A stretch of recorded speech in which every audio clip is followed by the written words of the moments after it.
정철진 경제평론가 나오셨습니다. 어서 오세요. 네, 안녕하십니까. 자, 아까 좀 속보 위주로 먼저 좀 예. 짚어보겠습니다. 홍남기 경제부총리 사의 표명했다는 게 사실로 드러난 것 같은데요. 네.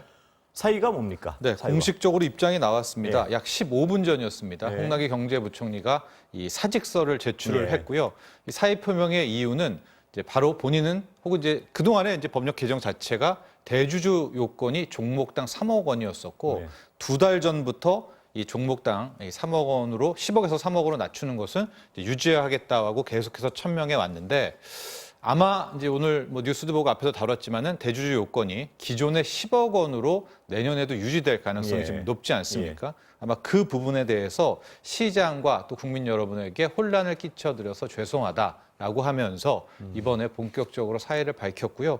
그 다음 뉴스도 나오고 있는데 다만 문재인 대통령이 바로 반려를 했다라는 것까지도 지금 확인이 되고 있습니다. 예. 아마 홍남기 경제부총리 입장에서는 실질적으로 본인이 그렇게 계속해서 3억이다 국회에 가서도 네. 3억으로 가겠다라고 얘기를 했는데 이제 아마 오늘 오후 아니면 내일에는 이제 대주주 요건을 10억을 유지한다라는 것이 발표가 될 가능성이 있지 않습니까? 예. 그러면 버틸 수가 없죠. 자기가 네. 경제수장인데 자기가 얘기를 해놓고 그걸 또 어떻게 10억을 유지된다 이런 말을 하겠습니까? 그런 차원에서 아마도 사직서를 제출한 것이 아닌가 이렇게 파악하고 자, 있습니다. 그럼 하나하나 좀 짚어볼게요. 네. 지금 아직 발표는 안 나왔지만 네, 안 나왔습니다. 재산세 6억은 원래 기준, 원래 얘기 나오던 기준으로 한 거죠. 아닙니다. 원래 아. 민주당에서 나왔던 예. 것은 이제 공시 가격 9억 원까지를 깎아주자. 예, 재산세에서 예. 9억 원이 시세로 예. 따지면 이제 12억, 13억 정도가 되는데 당 얘기는 그거고. 당 얘기는 예, 그거였는데 예. 이번에 민주당이 청와대 얘기하면서 예. 실은 이제 10억이라는 것이 굉장히 부담이 되면서 그렇죠. 공시 가격 6억까지가 재산세 감면 기준이 되고 있는데 이 부분에 대해서는 뭐 홍남기 경제부총리가 그동안에 뭐 왈가왈부한 대목은 없었거든요. 예. 그러니까 아마 이 재산세 감면해주는 이 대상이 공시 가격 6억 원, 그러니까 시세로는 한 9억 5천만 원까지 그러면 되는 예를 부분은 들면 구체적인 수치로요. 네. 한 6억 5천 공시지가. 그래서 네. 실거래가가 한 뭐 9억에서 9억? 10억 가까이 네. 이렇게 되면 얼마를 내게 되는 겁니까? 그 정도면 지금 예. 한 재산세가 뭐 7월, 9월 두 예. 번에 내는데 한 뭐 170만 원, 예. 뭐 180만 원 이 정도 될 겁니다. 근데 예. 지금 공시 가격 현실화를 하니까 예. 이게 이제 차츰 이게 계속해서 올라가면 한 190만 원, 뭐 200만 원 정도라고 기준으로 근데 하면 저는 네. 그런 분들의 말씀을 많이 듣는데요. 네. 집값이 2, 3억이 올랐는데 네. 2, 300만 원 내는 거에 대해서 불쾌해한다는 건 말이 되지 않는다. 이런 비판하는 분들도 많습니다. 네, 어떨까요? 이제 한쪽에서 그런 의견을 예. 하지만 1주택자인 부분에 있어서는 상당히 엇갈리죠. 예. 이게 만약에 다주택자였는데 이 집도 5, 6억 오르고 예. 이 집도 3, 4억 올랐을 때 이제 그런 재산세라든가 보유세 부담에 대해서는 첨예하게 엇갈리지만 예. 1주택자 같은 경우엔 예.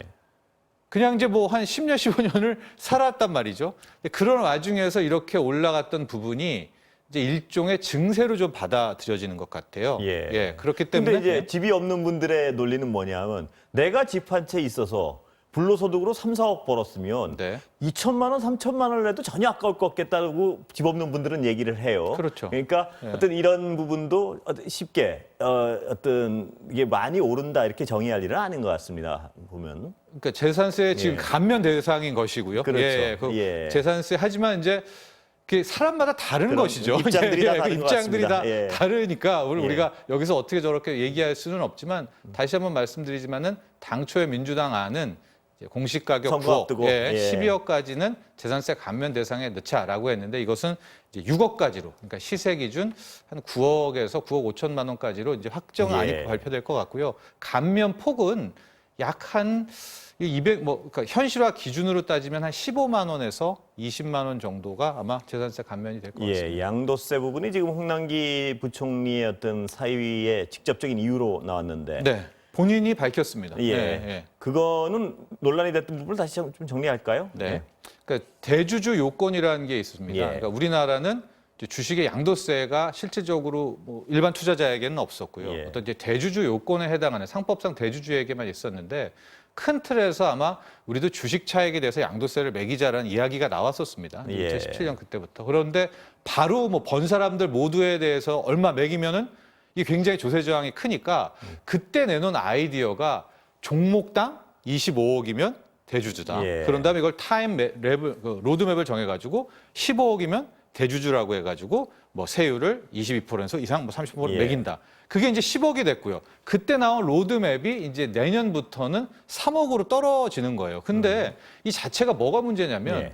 대주주를 세계 어디에서도 종목당 얼마가 대주주다라고 정하는 그런 법은 규정은 없죠. 그런 데는 없다 보통 뭐 이거죠? 지분 예. 5%라든가 예. 지분 25%라든가 뭐 지분 3%라든가 절대 금액으로 규정하는 데가 없다 이거죠? 예, 없는데 우리가 이렇게 한 이유는 실은 그 양도세를 어느 정도까지도 확대하려고 했던 과도기적인 수단이었단 말이죠. 예. 그리고 이제 실질적으로의 진짜의 양도세는 여러분도 아시겠지만 2023년에 이제 5천만 원, 연간 예. 5천만 원 차익에 이제 과세를 하게 되는 이제 그런 구조인데 그때까지 지금 2년 정도가 남았는데 여기에 종목당 3억이라는 것은 현실에 비해서 대주주를 3억이라고 하는 것은 예. 뭐 누구도 인정할 수가 그렇죠. 없고 예. 여타 개인 투자자들 특히 이제 동학개미라고 불리는 이런 투자자들이 강력 반발하는 것은 원치 않게 수급의 타격을 이런 소액 투자자들이 받게 되는 구조 때문입니다. 그 얘기는 다시 말씀드리면 네. 3억 자체를 본인이 가지고 있어서가 아니고 3억을 가진 분들은 사실 가진 통계적으로 분들도 보면, 가진 분들 나름대로의 그게 불만이 통계적으로 있지만 많지는 않죠. 많지는 않죠. 비중으로 그렇다면 따지면은. 소액을 정말 가지고 있는 분들은 이 제도로 인해서 주식이 떨어질까 봐 걱정하는 거죠. 그리고 실질적으로 이런 12월에 한 번씩 그 대주주 요건을 피하기 위해서 대거 물량이 나오면서 예. 이제 주가가 떨어지고 그 다음에 다시 사고 여기에 따른 이제 피해를 보기 때문에 이제 그런 예. 거에 대한 불만들이 쌓였는데 계속해서 말씀드리지만 여기에 대해서 홍남기 경제부총리는 그동안 이 시간 원래 타임 테이블대로 간다. 그래서 대주주 요건은 종목당 3억이다라고 여러 차례 천명을 했습니다.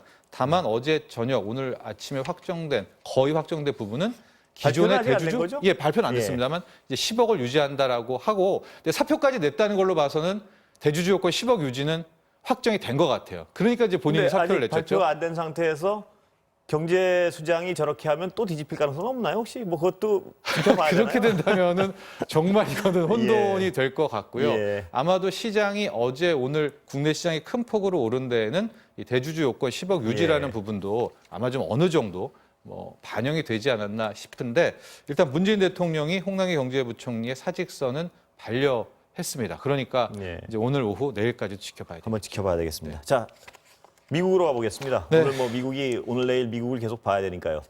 저 시간은 많지 않으니까. 네. 자, 트럼프가 되는 경우와 바이든이 되는 경우. 근데 트럼프는 현직 대통령이니까요. 네. 뭐 비슷하다고 치고 바이든이 되면 미국 경제 정책은 어떻게 바뀌는 겁니까? 일단 예. 바이든이 됐다라고 한다면은 기본적으로 바이든은 증세입니다. 네. 법인세도 올리려고 하고 있고요. 주식 관련한 양도세도 이제 올리려고 하고 있는 이제 증세 부분이 있고 또 하나가 뭐 이건 그러니까 미국 민주당의 당론이기도 한데 예. 이제 독과점에 대한 부분입니다. 예. 구글이나 이런 어떤 예, 거대 IT 기업들에 공룡들에 대해서 대한 독과점은 이제 반드시 손보겠다라고 했기 예. 때문에 이런 부분은 이제 실은 경제는 안 좋을 수가 있지만 반면 바이든은 또 대거 이제 경기 부양을 할 그런 이제 뉘앙스를 계속해서 이야기를 하고 있고요. 예, 시간은 거의 네. 다 됐습니다만 그러면 좀 약간 그 부분이 사람들이 궁금해하는 부분이 많아서 그런데요. 바이든이 되면 돈을 덮을 가능성이 많다. 네. 이건가요? 네, 그럴 가능성도 있지만 예. 그렇다고 해서 달러가 약해진다. 이것도 속단하기가 예, 어려운 게 예. 지금까지 시간이 별로 없어서 그런데 미국 같은 경우에 제롬 파월이 거의 트럼프가 그러니까 미국의 중앙은행 수장을 눌렀잖아요. 예. 그러니까 금리도 못 올리게 예. 하고 돈도 풀려고 했는데 바이든이 될 경우에는 아마 미국의 중앙은행 연준이 다시 복귀를 할 가능성이 예. 있습니다. 그러니까 달러 약세 요인도 있지만 실은 굉장한 달러 강세 요인, 예. 뭐 금리의 현실화라든가 예. 금리 인상이라든가 이런 것도 같이 생각할 수 있어서 결과적으로는 정책 디테일에 달려 있다 이렇게 근데 보입니다. 세계 경제가 이 코로나 때문에 휘청거리는 상태에서 금리를 올리기는 쉽지 않은 상황은 맞는 거죠. 네, 그렇지만은 그 기조라는 게 중요하죠. 예. 계속해서 완화를 가느냐, 예. 아니면 일정 시점에서 이제는 이제 다 풀었다, 뭐 예. 긴축이라는 사인을 주느냐라는 것은 이제 굉장히 중요할 텐데 만에 하나 바이든 후보가 대통령이 될 경우에는 거의 한 4년 동안 맥을 못 쳤던 이제 제롬 파월의 연준이 다시 한번 연방준비제도 이사회가 힘을 얻을 그럴 가능성도 있습니다. 그것도 역시 세계 경제의 상황을 좀 지켜보고 하겠죠. 그렇습니다. 예. 오늘 말씀 네. 감사합니다.